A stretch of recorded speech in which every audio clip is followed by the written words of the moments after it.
Now that nearly all of us are online, connected or digital in some way, spies are no longer watching just one or two bad guys.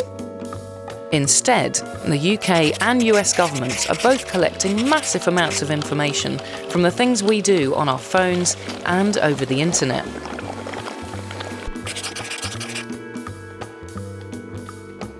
There are two main ways they get hold of this information. One way is working with the companies that run these systems and tap the cables that are vital for moving all this information around. They can then sift through the huge amount of data they gather and all the messages that are there and store them in massive computer databases. Their other technique involves using their relationships with technology companies to get hold of things like emails, messages or other information straight from their US servers.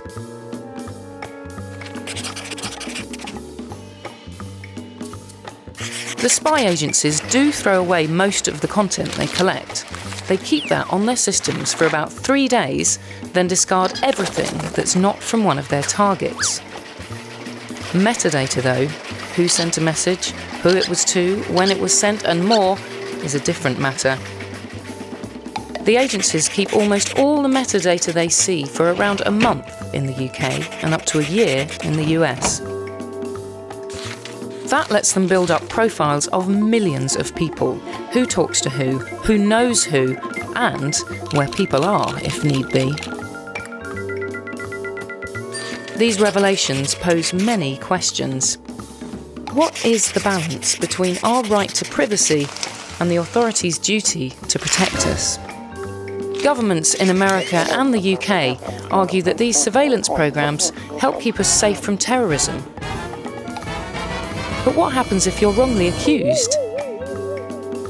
And should we just accept that the internet is now a different place, run by businesses and governments who can monitor it how they like? Now that you know you're being watched, how does that change your behaviour, how you talk to your friends, and how much you trust the world around you? These revelations have changed the internet for us forever. Does privacy have a future online at all?